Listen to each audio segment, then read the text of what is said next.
오늘은 외민 21장 1항의 뒷부분을 이렇게 보는데요. 한번 제가 읽어볼게요. 그러나 참되신 하나님을 예배하는 합당한 방법은 그 자신이 친히 제정하여 주셨으므로 그 자신이 계시된 뜻 안에 제한되어 있다. 그러므로 사람의 상상이나 고안 또는 사탄의 지시에 따라서 어떤 가견적인 구상을 사용하거나 성경에 규정되어 있지 않는 다른 방법을 따라서 하나님을 예배할 수 없다. 이렇게 나와 있습니다. 규정적 예배에 대한 원리를 이제 웨스트민스터가 이야기를 하는데요. 여러분, 종교개혁의 마지막 열매가 뭐냐면 교회의 정치와 예배에 대한 개혁이었습니다. 청교도 혁명 당시 교회 정치와 또 예배에 대한 개혁이 진행되고 있는데, 이런 면에서 신앙 고백서를 작성한 청교도들은 이런 종교개혁의 흐름에 있어서 지대한 족적을 남겼습니다. 오늘 제레미야 버로우즈 같은 사람도 그 웨스트민스터 총대 일원이죠. 그래서 청교도들은 잉글랜드 국민들과 더불어 신앙의 자유와 양심의 자유를 억압하는 국왕에 대한 혁명을 일으켰어요. 그 사건을 잉글랜드 내전 혹은 청교도 혁명이라고 이름을 불렀습니다. 당시 국왕은 여러분들이 잘 아는 것처럼 영국의 찰스 1세였고, 그 찰스 1세는 많은 부분에서 핵심적인 종교 정책의 문제를 제시했습니다. 그래서 그 선왕 제임스 1세는 장로파를 그렇게 좋아하지 않았고, 또 로마 카톨릭도 좋아하지 않아서 중도의 모습을 갖고 있었다면, 그 아들 찰스 1세는 종교 정책에 상당히 괴이한 정책을 폈어요. 그의 종교 정책의 문제는 크게 두 가지로 요약이 되는데, 그 두 가지가 뭐냐면, 오늘 우리가 예배에 대한 문제를 그가 가지고 있었고, 하나는 교회 정치의 문제를 가지고 있었죠. 근데 오늘 우리가 먼저 예배에 대한 문제를 우리가 살펴보면, 찰스 1세는 이제 어떠한 괴이한 행동을 했냐면, 그 청교도 혁명이 완수되지 않은 그 되어져 가고 있는 그 과도기 때 예배당 동쪽 끝에 제단을 만들라는 명령을 이렇게 내려요, 이제. 왜 제단이라는 게 그런 특정한 신성한 장소를 만들라는 거잖아요. 종교개혁 이전에 로마 카톨릭으로 돌아가자는 예배의 모습이었어요, 이게. 그래서 왜 동쪽 끝에 제단을 만드냐? 그것은 자기만의 이유가 있었습니다. 그것은 런던에 있는 교회당은 십자가 모양으로 이렇게 지어졌다 그래요. 그래서 건물 동쪽 끝이 마치 화살표처럼 예루살렘을 쪽으로 향하는 모습으로 건축이 되어 있다 그래요. 그래서 물론 이것은 일종의 미신인데요. 예루살렘을 성지로 생각하고 그쪽을 지향한다는 식의 종교심을 담아서 건물을 세운 거예요. 근데 이 동쪽 끝방은 누구의 방이냐면 헨리 7세의 방이었어요. 그래서 건물 전체에서 가장 화려했고, 또 어두컴컴한 건물 내부를 그러니까 그 건물을 쭉 내부가 지나갈 때 어두컴컴하다면, 그 헨리 7세 방에 가까웠을 때는 빛이 환하게 비치면서 뭔가 그것이 성지인 것처럼 만드는 거죠. 삼면이 유리창으로 되어 있어서 채광이 좋아서 안쪽에는 금과 상아로 막 장식되어 있었다 그래요. 고급스럽게 이름 말할 수 없죠. 근데 그렇게 설치한 이유가 뭐냐면 바로 드라마틱한 효과, 그러니까 신비적인 효과를 신전처럼 만들고 싶은 그런 모습이, 이제 그런 의도가 있는 거죠.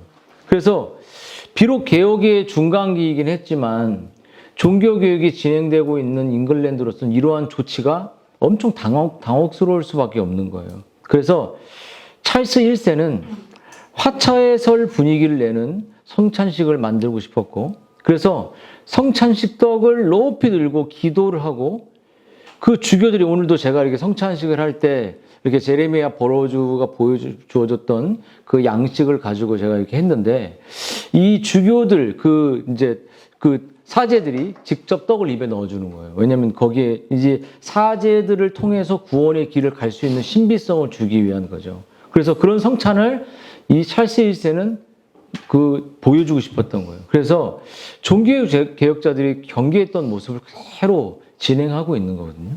그리고 오늘날 우리의 만약에 시대로 말하는 우리가 건물이 있다. 그 앞에 제단을 높이 만들고 거기서 뭔가를 한다면 그런 뭔가 신비적인 요소가 막 십자가 있으면 막 달려가고 싶고 그 앞에서 강대상 앞에 기도하고 싶잖아요.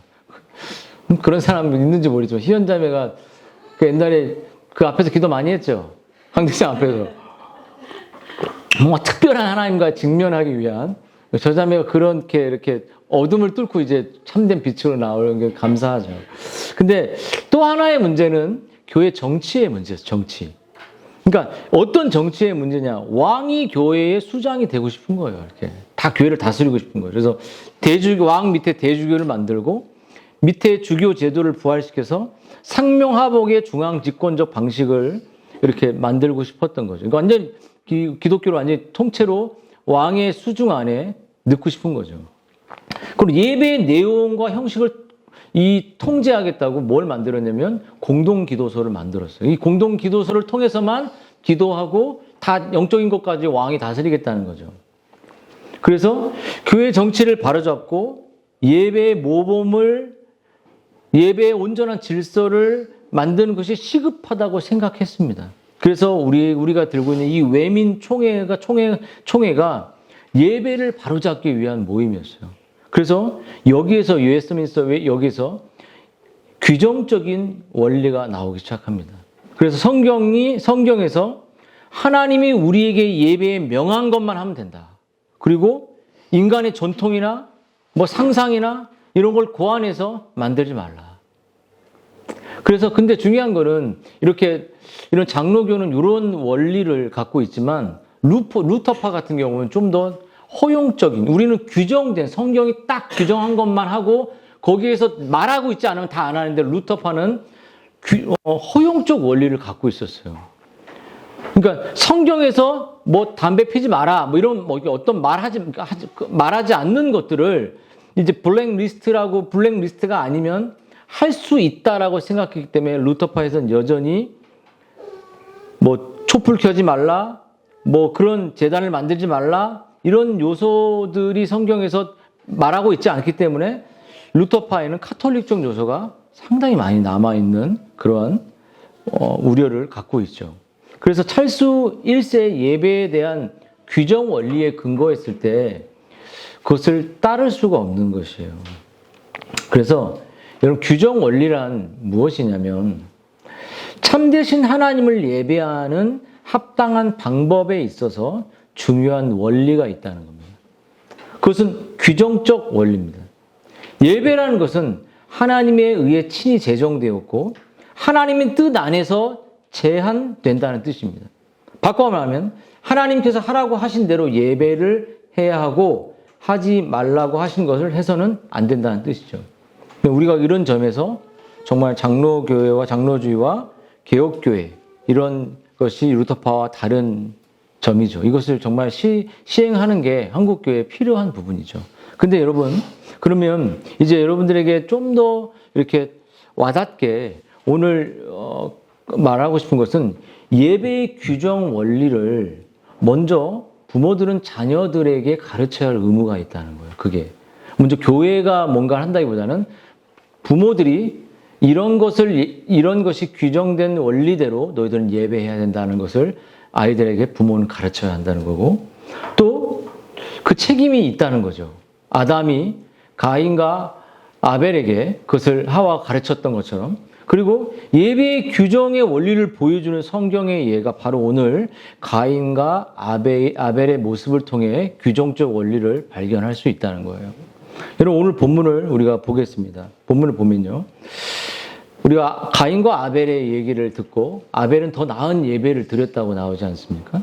그래서 하나님의 평가는 가인과 아벨의 어떤 세상의 지식이나 그들의 성실한 삶의 정도나 외모나 혈통 가문에 의해 이루어진 것이 아니라 하나님의 평가는 그가 하나님이 정하신 방식으로 예배했느냐 예배하지 않았냐라고 그의 인생을 평가했다는 거예요.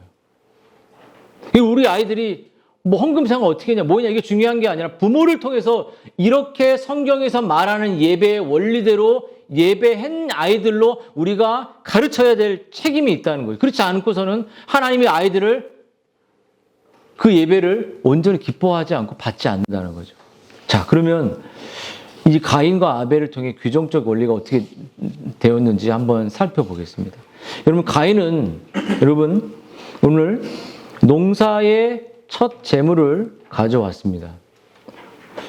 근데 가인에게는 어떠한 마음이 있었냐면 마음이 중요하지 어떤 규정된 형식이 뭐가 중요해 이런 마음이 가인에게 있었을지 몰라요. 그것이 가인이 갖고 있었던 생각입니다.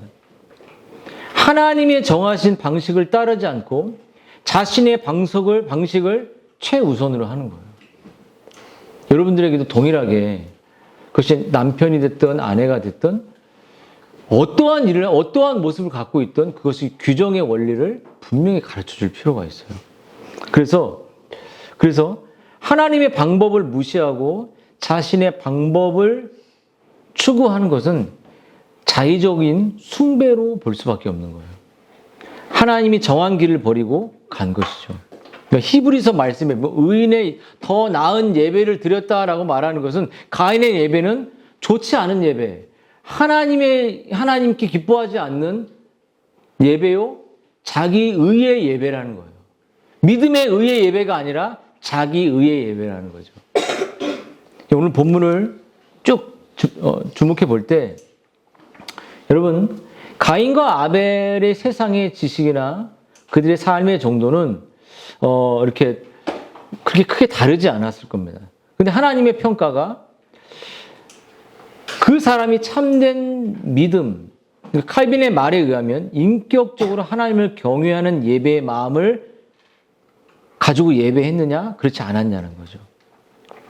다시 말해 하나님을 경외하고 그분과 예배 속에 인격적으로 만나고 교제하고 사랑하고 싶은 마음과 자세로 예배를 드렸냐는 것을 묻고 있는 것입니다. 우리의 전 인격이 하나님의 영광을 위한 삶이냐 자신을 위한 삶이냐로 하나님 평가. 예배가 정말 중요한 거잖아요. 그래서 저는 이제 사모님이 이제 공연할 때도 그 공연이 예배가 되도록 정말 그 순간 하나님을 예배자가 되도록 그렇게 기도하고 있어요. 그 모든 것이 하나님의 영광을 향하도록 어디에 있든지. 우리 모두도 다 같은 거죠.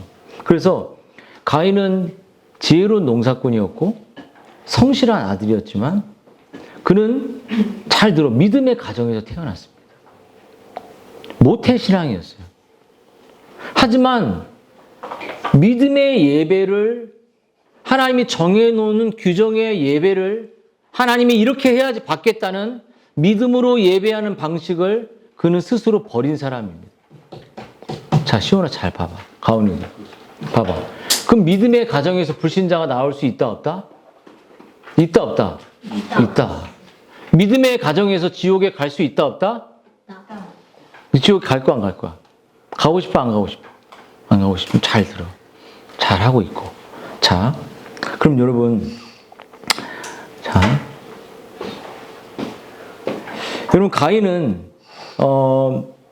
하나님 앞에 어떤 자신만의 형태를 갖고 있긴 있었지만 가인의 마음속에는 없는 믿음의 예배, 더 나은 예배, 그리스도를 믿는 예배. 이게 이 예배의 핵심은 자기가 예배할 수 없는 더러운 존재라는 사실. 그리스도가 없이는 자기는 나아갈 수 없다는 그 중보자가 없는 그 예배는 하나님께 나아갈 수 없다는 그 믿음의 인식이 가인에게는 없었던 거예요. 가인은 성실한 사람입니다. 가인은 헌금할 수 있는 사람이었고 가인은 11조하는 사람이었고 가인은 봉사하는 사람이에요. 그럼에도 불구하고 그의 가인의 심령에 그리스도가 없었어요. 하나님이 정해주신 그리스도란 규정적인 그 틀, 그 중보자를 의지하지 않는 예배였습니다. 칼빈은 그의 예배 행위를 이렇게 평가합니다. 오래도록 지속되는 슬픔과 분노로 사악한 감정을 갖고 분노하며 예배했다. 분노하는 마음이 있었던 거죠. 여러분, 이 가인은 그렇게 예배가 거절됐을 때 어떻죠? 분했잖아요. 이미 분노가 있었기 때문에 분이 나온 거예요. 하나님 향한 도전. 자기의 이 성실함을 왜 안 받아줘? 나는 할 만큼 내 노력을 다 했는데 이렇게 하나님을 자기의 틀에 가지고 하나님을 자기 마음대로 생각하고 했던 이 모습을 하나님 받지 않았던 거죠. 그 예배가 가인이 드렸던 그 예배가 주인이 누구일까요? 바로 하나님일까요? 아니 가인이었을까요? 누구였습니까? 바로 가인 자신이었죠. 우리가 예배 드릴 때 오늘 내가 너무 은혜가 좋아. 이게 내가 아니라 내가 오늘 하나님 앞에 예배할 수 없는 자인데 하나님 앞에 그리스도를 의지하여 예배하는 내 그 심령을 갖고 내가 나가는 거야. 우리는 우리의 이런 그런 대우를 받을 때 분노하고 화낼 때가 많죠. 여러분 언제 교회 지체들이 싫어지고 만나기 싫고 또 언제 여러분 힘들어질 때가 여러분에게도 있는지 한번 물어봤으면 좋겠습니다. 내가 교회 공동체 안에서 인정받지 못할 때, 알아줌을 받지 못할 때 우리는 화내고 서운하고 제 모습이 거기 있는 것 같아요. 그럴 때가 있죠. 근데 이게 다 가인의 모습이에요. 하나님께 인정받는 아우를 질투하고 왜 저 예배는 받아주시고 내 예배는 받아주지 않은 그 분노가 어디로 갔죠? 살인까지 가게 된 거예요. 미움까지. 그럼 가인의 예배는 뭐가 없었다? 중보자 그리스도가 규정된 아담과 하와로부터 가르쳤던 그 가죽옷을 통해 아담과 하와는 그 동물의 죽임을 통해서 수치가 가려진다는 원리를 배웠을 겁니다. 근데 여러분 자신의 노력과 행위로 드려진 것이 받아지지 않았죠. 인간이 가인 고안해낸 그러한 방식이었습니다.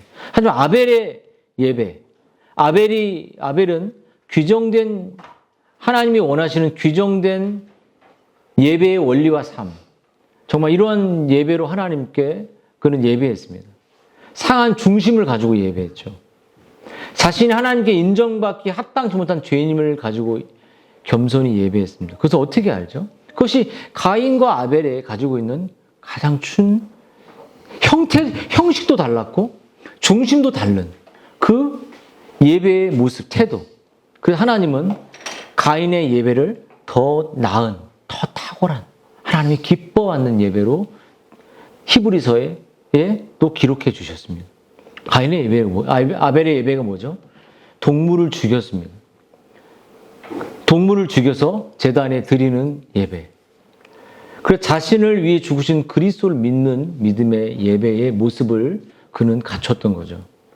여러분, 믿음으로 양의 첫 새끼를 제물로 드리면서 아벨은 죄사함의 은혜를 구했습니다. 그는 신실한 예배자였어요. 그래서 성경은 마태복음에서 의인 아벨이라고 불렀어요. 의인 아벨. 그리고 히브리서도 믿음으로 아벨은 가인보다 더 나은 예배를 제사를 드림으로 의로운 자를 얻었다. 여러분의 예배는 어떻습니까? 정말 의로운 자, 하나님 정말 탁월한 너의 예배가 너무 탁월하다. 너무 귀하다.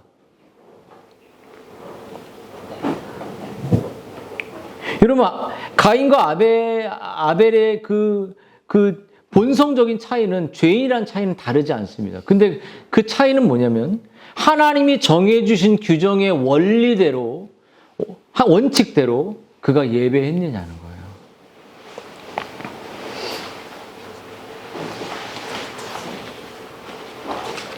또 한 가지, 이제 가인과 아벨을 우리가 봤다면, 여러분, 또 한 가지 여러분들에게 질문을 던질 필요가 있습니다.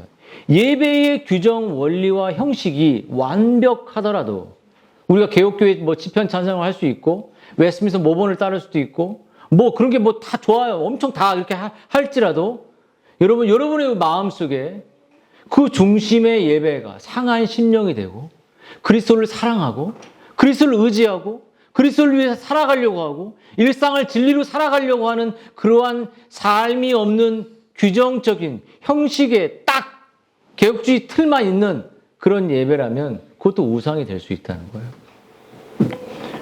여러분, 정해진 방법으로 예배 잘하면 합격적인 예배인가요?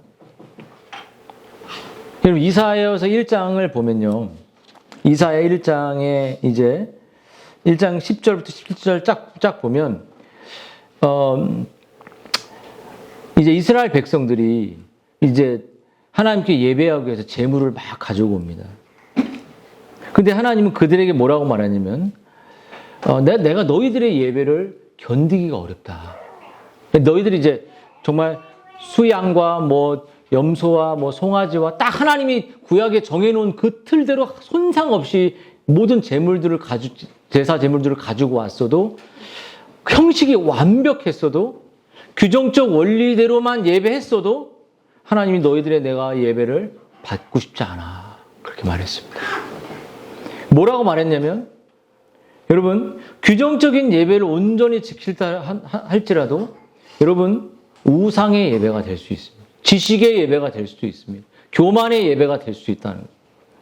여러분 제물이 여기 무수한 제물을 내게 뭐가 유익하냐? 나는 수양의 번제와 살찐 짐승의 기름에 배불렀고 나는 수송아지나 어린 양이나 수염소를 기뻐하지 않는다. 형식은 맞다. 규정적인 원리는 맞다. 개혁교회 예배 시편 찬송 좋고 외서 모범대로 했고 다 좋다. 근데 뭘? 니네 마음이, 니네들 삶이 나 안 사랑하잖아. 나 의지하지 않잖아. 맨날 세상에 쩔어 있고 맨날 개혁주의 외치지만 개혁주의적인 틀만 갖고 구원받는 나를 내가 기뻐할 거라고 생각하냐? 뭐라고 말했냐면 이 헛된 재물, 헛된 예배 좀 그만 드리고 내게 오지 말라고 말했어요. 개혁주의 교회 좋아하지 마세요. 개혁주의만 쫓아다니지 마세요. 그게 뭐라고 우리의 구원을 잠보합니까? 여러분 하나님 뭐라고 하냐면 헛된 예배고 다 네가 좋아서 개혁주의 쫓아다닌 거지 네 와이프가 좋은 거 아니잖아. 네 자식들이 좋은 거 아니잖아. 너만 개혁주의 좋아했지. 이런 원리를 갖고 하나님 뭐라 하냐면 네 중심에 기쁘고 네 중심에 상한 마음이 있고 네 중심에 정말 나를 만나고 싶어 기뻐하는 그런 예배가 아니라면 헛된 거야. 오지 마. 13절에 헛된 재물을 다시 가져오지 마라. 그건 예배의 형틀. 이것은 개혁주의를 표방한 자의적 숭배에 비슷한 겁니다. 여러분 동의하십니까? 아내가 정말 행복했을까? 남편이나? 아이들이 행복했을까요? 당신만 개혁주의 좋아한 거 아니에요? 강도사님 얘기하는 거 아닙니다, 할 때.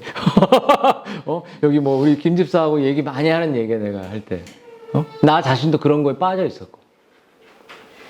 내 자신이 개혁주의가 아닌데 무슨 개혁주의를 내가 논하냐. 개혁주의는 성경에 그리스도에 충실하고 그리스도를 사랑하는데. 여러분 그래서 히브리서 11장 4절도 믿음으로 드리지 않았다는 그 정말 규정적 원리대로 네가 했을지라도 그리스도를 의지하고 중보자인 그리스도를 사랑하는 마음이 있냐는 거죠. 그러면 이것을 이제 여러분에게 적용해 보겠습니다. 여러분은 정말 아벨 같은 예배자인가요? 아니면 가인과 같은 예배자인가요? 여러분, 아벨은 하나님을 예배하는 일과 기도하는 일, 부모님으로부터 에덴 동산을 하나님에 대해 듣고 그런 모든 일들을 기뻐했죠. 한마디로 아벨은 신령하고 영적인 일에 관심을 가지고 그것을 기쁨을 누린다면 가인은 자신의 내면과 구원과 영적인 가치에 대해서 무관심했습니다. 자신이 정말 그리스도께서 자신을 몸을 찢기셨는가? 정말 그 찢긴 그리스도가 정말 너무나도 사랑한다. 내가 그분을 위해서 내 몸도 찢기고 싶다. 가인은 외적인 규정을 최고로 추구했지만 내면이 준비가 안 된 사람이었죠. 여러분, 오늘 가인이 뭘 말하냐면 그런 예배 우리 이스라엘 백성들이 외형의 규정은 탁월했지만 한 지체의 아픔을 돌아보지 못하는 그러한 그들의 상태를 보고 이제 이 가인이 아벨을 죽이잖아요. 그때 이제 하나님이 아벨이 어디 있느냐라고 말했을 때 가인이 내가 아벨을 지키는 자입니까? 이렇게 말하죠. 아벨을 향한 그 지체를 향한 깊은 사랑애가 없는 거죠. 여러분, 지체를 향한 사랑은 구원의 증거라고 요한이 말합니다. 요한일서에서. 그리스도를 구주로 고백하는 것도 시금석이고, 신앙을 고백하는 것도, 성경을 믿는 것도 시금석이지만, 지체에 대한 깊은 사랑이 있는 것도 구원에 내가 성화되고 있다는 그 증거죠. 그러나 여러분, 여러분의 영적인 상태와 지금 걷고 있는 인생의 길을 보여줄 수 있는 질문들이죠. 한번 해보겠습니다. 여러분이 함께 있으면 기쁨을 느끼는 대상은 무엇인가요? 누구인가요? 저랑 있으면 기쁜가요? 어때요? 김선욱 권사 기뻐요? 응? 김배성 집사님한테 안 물어봐야 돼요. 저분은 기뻐하시죠. 여러분, 여러분이 만족을 주는 행위는 무엇인가요? 여러분은 아벨의 그 예배의 중심을 이해하십니까? 그가 규정적으로 정말 그리스도의 그 속죄를 믿는 믿음으로 예배했다는 그 규정의 원리를 이제 그의 간절한 제사의 심정, 하나님을 첫 새끼, 첫 곡식을 그것이 무엇인 간에 삶 전부를 드리고 싶은 아벨의 마음과 인격이 여러분에게 있는지 한번 돌아봤으면 좋겠습니다. 그리고 또 한 가지는 여러분이 정말 그리스도인으로서 우리의 믿음의 형제를 가인이 아벨을 사랑하지 않은 것처럼 규정의 원리는 탁월하지만 그 규정의 원리 안에서 예배하는 교회의 지체에 대한 슬픔과 사랑과 형제의 나눔과 그들의 공감과 이해가 여러분 있지 않는다면 하나님 그런 예배를 기뻐하지 않으시죠. 여러분 영적인 일에 여러분 관심을 가지고 있나요? 건강에 대한 염려하는 만큼 돈을 버는 일에 신경을 쓰는 만큼 여러분 자신의 영혼에 대한 염려와 정말 내가 바르게 하나님을 예배하고 있는가? 내가 바르게 아내를 정말로 신앙으로 섬기고 있는가? 가족들은? 말과 혀가 아닌 행함과 진실함으로 하고 있는가? 우리가 형제를 사랑함으로 사망에서 옮겨 생명으로 들어간 줄 알거니와 사랑하지 아니하는 자는 사망에 머물러 있다. 그럼 여러분 이제 규정적 원리에 근거한 예배하는 사람이 절대로 하지 말아야 할 것이 이제 다음 주에 이제 그 원리들이 좀 더 자세히 나오는 거지만 오늘 그 원리의 큰 정신과 그 원리가 추구하는 그 이제 내용들을 여러분에게 말했습니다. 여러분 한번 기억하시면서 이 말씀을 붙들고 형식과 규정과 그 규정을 담은 중심 이것이 우리들에게 꼭 필요하다. 이 진리를 여러분 붙잡고 같이 기도했으면 좋겠습니다.